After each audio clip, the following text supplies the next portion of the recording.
What வரி, GST வரி, இன்னும் எத்தனை வரிகள் போடுவது? இதுவரை நிலத்தின் அளவில் தள்ளுபடி நடக்கும். இப்பொழுது பணத்தின் அடிப்படையில் எங்களுக்கு மானியம் வேண்டாம், உரம் பழைய விலையில் வழங்கப்பட வேண்டும். இதுவரை பாஜக ஒன்றிய அரசு கடன் தள்ளுபடி செய்திருக்கிறதா? ஊக்கத்தொகை கொடுக்க கூடாது என்று நிர்மலா சீதாராமன் சொல்கிறார். இங்க இருக்கிற நயனா நாகேந்திரன் அதை கண்டிக்கவில்லை, கேட்கவில்லை. அனைவருக்கும் வணக்கம். இன்றைய தினம் வேளாண் பிரச்சனை என்பது பல்வேறு பிரச்சனைகள் அன்றாட வருகிறது. இன்றைய பிரச்சனை தீர்ப்பதற்கு முயற்சி எடுத்தால் மறு 2 நாட்களில் மறுபடியும் ஒரு பிரச்சனை வருவதுதான். இது எப்படியெல்லாம் தீர்க்கப்பட வேண்டும் சிந்திப்பதற்குள்ளேயே அடுத்த பிரச்சனை வருகிறது. இப்பொழுது தமிழகத்தில் முதன்மையாக இருக்கிற பல்வேறு பிரச்சனைகளுக்கு இந்திய அளவில் முதன்மையாக இருப்பது டிராக்டர்களுக்கான வரி வசூலிப்பது. டிராக்டர்கள் என்பது இன்றைக்கு வேளாண்மைக்கு அடிப்படையான ஒரு கருவி. அது வாழ்விகளில் ஈடுபட்டு கொண்டிருக்கிற, உழவு பணியில் ஈடுபட்டு கொண்டிருக்கிற அத்தியாவசியமான இயக்கம் டிராக்டர். அந்த டிராக்டருக்கு இதுவரை வரி என்பதன் பெயராலே பல்வேறு முனை வரிகளை வசூலித்து டிராக்டரை வைத்துக்கொள்ள முடியாத அளவுக்கு இன்றைக்கு விவசாயிகள் ஆளாக்கப்பட்டிருக்கிறார்கள். குறிப்பாக டிராக்டர்களுக்கு சாலை வரி விதிக்கப்படுகிறது, எக்ஸ்பிரஸ் வே டாக்ஸ், அதுபோல் நேஷனல் ஹைவேஸ் டாக்ஸ் இவைகள் வசூலிக்கப்படுகிறது. ஆனால் அந்த டிராக்டர் நெடுஞ்சாலைகளில் செல்லக்கூடாது, தேசிய நெடுஞ்சாலைகளில் செல்லக்கூடாது, துரித நெடுஞ்சாலையில் செல்லக்கூடாது என்று தடுக்கப்பட்டு வழக்கு போடப்படுகிறது. இந்த வழக்கு போடுங்கிறது எதுக்கு வரி போட வேண்டும்? இன்னும் சொல்ல போனால் டிராக்டர்கள் பெரும்பகுதி தன்னுடைய பணிகளை வயல்வெளிகளில் தான் செய்கிறது, கிராம சாலைகள் தான் செல்கிறது, சமயங்களில் நெடுஞ்சாலையில் சொல்லுகிறது. ஆனால் இன்றைக்கு எக்ஸ்பிரஸ் வே டாக்ஸ், நேஷனல் ஹைவேஸ் டாக்ஸ் இப்படியான டாக்ஸ் போடப்பட்டு இன்றைக்கு வேளாண்மை டிராக்டர் என்பது உல்லாச கார் பட்டியலில், ஒரு மெர்சி கார் போல ஒரு உல்லாச கார் பட்டியலில் டிராக்டர்கள் சேர்க்கப்பட்டிருக்கிறது. இதனால் இன்றைக்கு டிராக்டர்கள் பெரும்பகுதி டிராக்டருடைய அந்த மெயின்டெனன்ஸ் செலவை தன்னுடைய வருமானத்திலிருந்து பெரும்பகுதியை விவசாயிகள் செலவு செய்ய வேண்டிய கட்டாயம் வருகிறது. ஒரு காலத்தில் டிராக்டர் என்பது பல்வேறு பணிகளுக்கு, ஆனால் இன்றைக்கு அடிப்படையாக உழவு பணிக்கு, வரப்பு அமைப்பு பணிக்கு, பார் அமைப்பு பணிக்கு, விதை தெளிப்புக்கு, களை எடுப்பிற்கு, அண்டை போடுவதற்கு, வாகனங்களில் இந்த வேளாண் பொருட்களை சுமையேற்றி செல்வதற்கு இதற்கு அடிப்படையாக இருப்பது வேளாண் டிராக்டர். இந்த டிராக்டர்களுக்கு வரி விதிக்கக்கூடாது. வரி விதிப்பது என்பது இன்றைக்கு வாட் வரி, அதேபோல் ஜிஎஸ்டி வரி, இன்னும் எத்தனை வரிகள் போடுவது? இந்த வரிகளாலேயே கிட்டத்தட்ட ஒரு ஆண்டில் இந்த வரிகள் மூலமாக விவசாயிகள் செலுத்துவது 7.86 பில்லியன் லிட்டர் அந்த டீசல் போடுவதன் மூலமாக கிட்டத்தட்ட அவர்கள் வருமானத்திலிருந்து 15% வரிகளுக்கு கொடுக்கிறார்கள். விவசாய வருமானத்தில் மாநில அரசு 15.20% இந்த வரி விதிக்கிறது. ஆனால் மாநில அரசுக்கு மேலே ஒன்றிய அரசு 45% வரி வசூலிக்கிறது. ஆனால் விமானங்கள் போக்குவரத்து குறைந்தால் உடனே விமானத்துக்கு போடுகிற NACDன்னு சொல்கிற உயர்தரமான பெட்ரோலுக்கு வரி விலக்கு உண்டு. ஆனால் விவசாயிகளுக்கு வரி விலக்கு கிடையாது. ஆகவே இன்றைக்கு அடிப்படையாக இருக்கிற இந்த டிராக்டர்களுக்கு 7 நாடுகளில் வரி இல்லை. ஒரு 3 நாடுகளில் திருப்பி செலுத்துகிற வரி முறை உண்டு. இங்கே பெட்ரோல் பங்கில் டீசலை போட்டுட்டு திரும்பி அக்கௌண்ட்டில் பணம் வந்துடும், அதுக்குள்ள டாக்ஸுக்குள்ள பணம். இப்படியான சிஸ்டம் இருக்கிறது. ஆக இந்தியா என்பது வேளாண்மை அடிப்படையாக கொண்ட நாடு, வேளாண்மை பொருளாதாரம் 14% இருக்கிற நாடு. அந்நிய நாட்டுக்கு அந்நிய சாதனை பெற்றுக் கொடுக்கிற விவசாயத்திற்கு டீசலுக்கு வரி விதிக்கக்கூடாது. ஆகவே டீசலுக்கு வரி விதிக்கக்கூடாது. டீசல் என்பது வேளாண்மை கருவிகளில் ஒரு பட்டியல். வேளாண்மை கருவிகள் பட்டியலில் சேர்த்து இந்த வரிகளிலிருந்து டாக்ஸிலிருந்து ரிலாக்ஸேஷன் கொடுக்க வேண்டும் என்பதை வலியுறுத்தி வருகிற 8ஆம் தேதி அன்று தமிழகத்தில் தான் அந்த இயக்கத்தை முதலில் நாங்கள் தொடங்கியிருக்கிறோம். அகில இந்திய அளவில் இந்த இயக்கத்தை திட்டமிட்டாலும் கூட தமிழகத்தில் தான் முதலில் 8ஆம் தேதி அன்று மாண்புமிகு பிரதமருக்கு, மாண்புமிகு தமிழக முதல்வருக்கு மாவட்ட ஆட்சியர் மூலம் மனுக்கள் கொடுக்கிற போராட்டம். அதை தொடர்ந்து அடுத்து மாநில குழு கூடி தமிழ்நாடு முழுவதும் ஒரு மிகப்பெரிய டிராக்டர் போராட்டத்தை நடத்துவதற்கு தமிழ்நாடு விவசாய சங்கம் திட்டமிட்டிருக்கிறது. அதுபோல இன்றைக்கு இருக்கிற மிகப்பெரிய பிரச்சனை வேளாண் கடன் தள்ளுபடி. அதை பற்றி பலவிதமான கருத்துக்கள் சொல்லப்படுகிறது. எப்பொழுதுமே 5 ஆண்டுகளுக்கு ஒருமுறை வருகிற அரசு 5 ஆண்டுகள் ஏற்பட்ட இயற்கை பேரிடர்களில் பாதிக்கப்பட்டிருக்கிற விவசாயிகளுக்கு அவர்களை துன்பத்திலிருந்து துயரகத்திலிருந்து விடுவிக்க கடன் தள்ளுபடி என்பது வேளாண் கடன் தள்ளுபடி உண்டு. அந்த முறையிலே தான் அரசியல் கட்சிகள் அத்தனையும் தன்னுடைய தேர்தல் வாக்குறுதிகளை கொடுத்தார்கள். இன்றைக்கு ஆட்சி அமைத்திருக்கிற தாவேக்காவும் நாங்கள் ஆட்சிக்கு வந்தால் சிறு குறு விவசாயிகள் கடன் முழுவதும் தள்ளுபடி, இதர விவசாயிகளுக்கு 50% கடனை தள்ளுபடி என்று அறிவித்தார்கள். அதுக்குள்ளே சூசக அறிவிப்பு ஒன்று இருக்கிறது. இன்றைக்கு கடன் தள்ளுபடிக்கு அவர்கள் அறிவித்திருக்கிற சலுகையை பார்க்கிற பொழுதுதான் அது தெரியும். சென்றாண்டு வாங்கியிருக்கிற கடனில் தான் 50% தள்ளுபடி. நான் அப்படித்தான் சொன்னேன் என்று அமைச்சர் கூறுகிறார். ஆனால் ஒவ்வொரு அரசும் கடன் தள்ளுபடி சொல்லுகிற பொழுது கடந்த ஆண்டுகள் நிலுவையில் இருக்கிற அத்தனை கடனையும் சேர்த்துத்தான் சொல்லுவார்கள். ஆனால் இவர் கடந்த ஆண்டு வாங்குகிற கடனை மட்டும் சொல்கிறார். அது கூட அவர்கள் அறிவித்தது சிறு குறு விவசாயிகளுக்கு முழு தள்ளுபடி. ஆனால் இன்றைக்கு என்ன? பணத்தின் அளவில் தள்ளுபடி.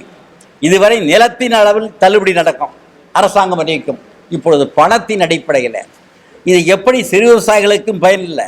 சிறு குறு விவசாயிகள் என்றால் 2.5 ஏக்கருக்கு உள்ளே 2.5 ஏக்கருக்கு உள்ளே இருந்தால் சிறு குறு விவசாயிகள் அவர்களுக்கு கடன் வாங்கப் போவதில்லை, வாங்க போனாலும் கிடைப்பதில்லை.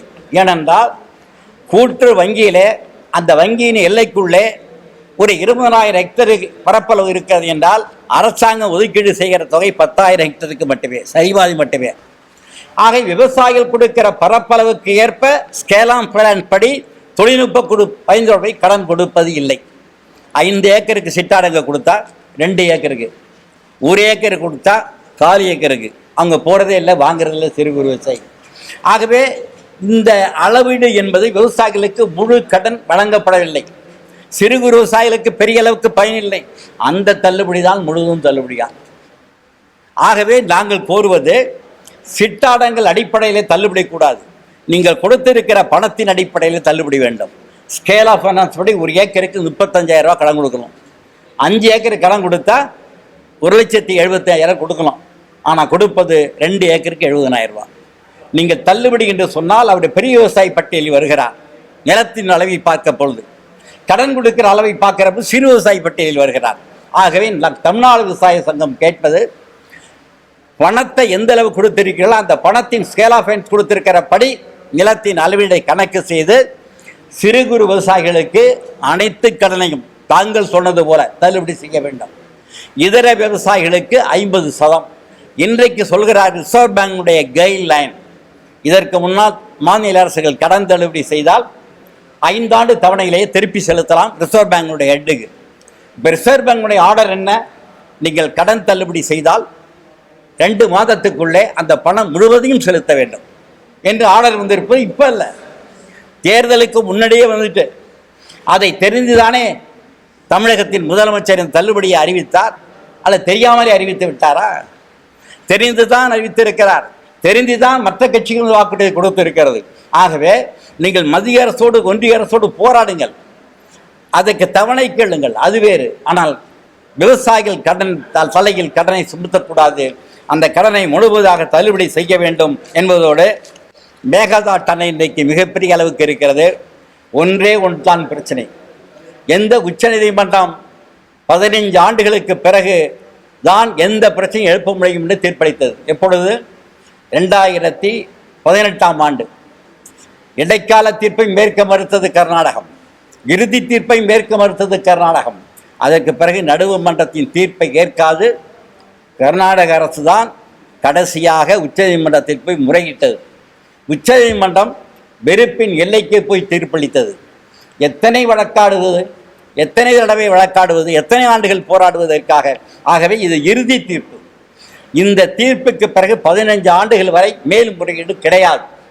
புதிய கட்டுமானம் செய்யக்கூடாது, பாசன விரிவாக்கம் செய்யக்கூடாது என்று ஆணையிட்டு ஒரு தீர்ப்பை அளித்துவதும் அந்த உச்சநீதிமன்றம் தான். அதே உச்சநீதிமன்றம் இப்பொழுது வந்திருக்கிற நீதிபதிகள் மறு ஆய்வுக்கு எடுத்துக்கொண்டு ஒரு புதிய திசை வடியை கர்நாடகத்துக்கு காட்டி மேகதாதனை கட்டுவதற்கு விரிவான அறிக்கையை ஒன்றிய அரசிடம் கொடுங்கள் என்று சொன்னால், இந்த நீதிபதிகள் பழைய தீர்ப்பை படித்தார்களா? தீர்ப்பை பற்றி என்ன சொல்கிறார்கள்? இதே நீதிமன்றம் 15 ஆண்டுகளுக்குள் முறையிடக்கூடாது என்கிறது. அதே நீதிமன்றம் நீங்கள் கட்டுமானத்தை தொடங்குங்கள் என்றால் யார் பாதுகாப்பது? கடந்த ஆண்டுகளில் 50 ஆண்டுகளாக உச்சநீதிமன்றம் தான் தமிழகத்துக்கு குறைந்தபட்ச தண்ணீரை வழங்கி கொண்டிருக்கிறது. ஆனால் இன்றைக்கு அதற்கு மாறாக தன்னுடைய தீர்ப்பை வழங்கி உச்சநீதிமன்றத்தில் இன்னைக்கு கர்நாடகத்தில் பொறுப்பு வந்திருக்கிற சிவகுமார் அவர்கள் இரட்டை மகிழ்ச்சியிலே வெடிக்கிறார், வானவேடிக்கை நடத்துகிறார், பூமி பூஜை நடத்துகிறார், அலுவலகம் திறக்கிறார், விரிவான அறிக்கை தாக்கல் செய்ய போகிறோம் என்று சொல்கிறார் என்றால் இதை ஏற்றுக்கொள்ள முடியாது. இந்திய இறையாண்மை ஒருமைப்பாடு பாதுகாக்கப்பட வேண்டும் என்றால் ஒன்றிய அரசு நிதானமாக செயல்பட வேண்டும். ஒன்றிய நீர்வளத்துறை அனுமதி கொடுக்கக்கூடாது. தமிழ்நாடு அரசு அனைத்து கட்சி கூட்டத்தை நடத்த வேண்டும். நடத்தி ஒத்த கருத்தோடு ஒன்றிய நீர்வளத்துறை ஆணையரை அமைச்சரை சந்திப்பதற்கான முயற்சி எடுக்க வேண்டும்.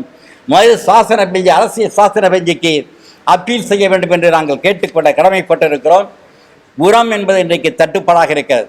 அதுக்கு ஒரே காரணம் ஈரானில் ஏற்பட்ட ஈரானுக்கு அமெரிக்காவுக்கு யுத்தத்தின் காரணமாக தட்டுப்பாடு என்று சொல்கிறார்கள். இது எப்படி என்று தெரியவில்லை. இருக்கலாம், இன்னைக்கு ரா மெட்டீரியல் வரல, இறக்குமதிக்கார காம்ப்ளெக்ஸ் டிஏபி வரல. ஆனால் யூரியா தயாரிப்புக்கு என்ன பிரச்சனை? யூரியா இந்தியாவில் தயாரிக்குது, ஏன் இன்னைக்கு இறக்குமதி பண்ணணும்? இறக்குமதி ஆகிறதுல ஹேர்மஸ் நதி நீர் அந்த இதில் சந்தையில் நிற்குதுன்னு சொல்கிறீங்க.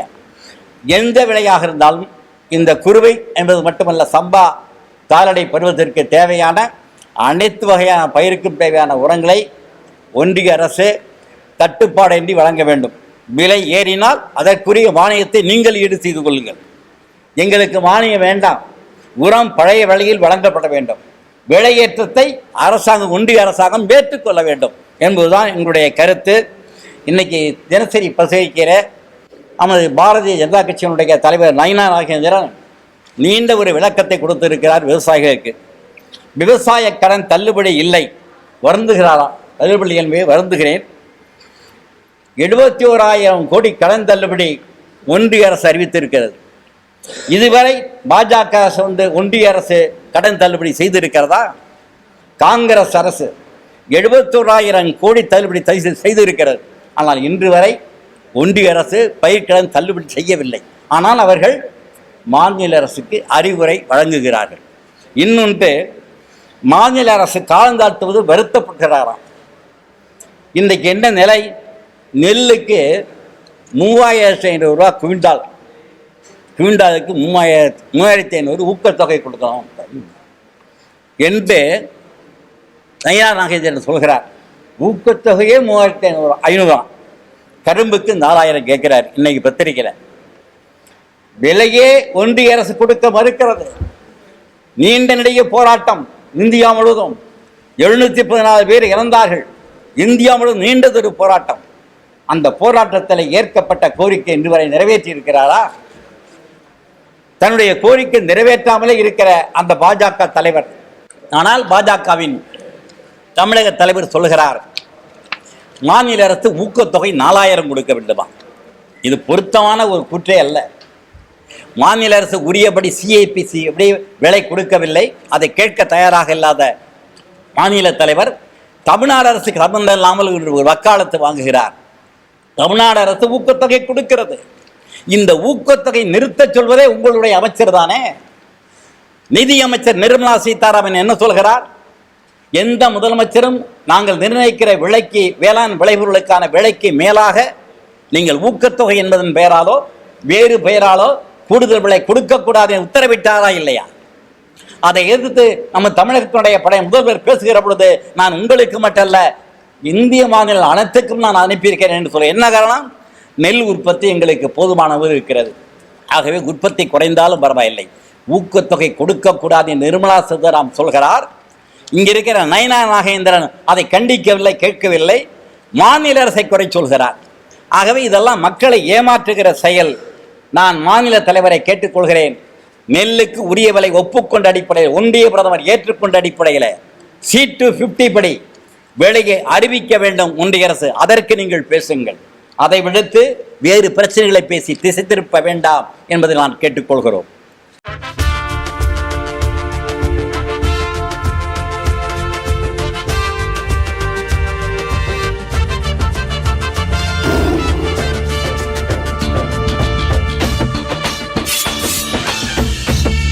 எங்கள் தேசம் ஓர் இனத்தின் பெருங்கனவு.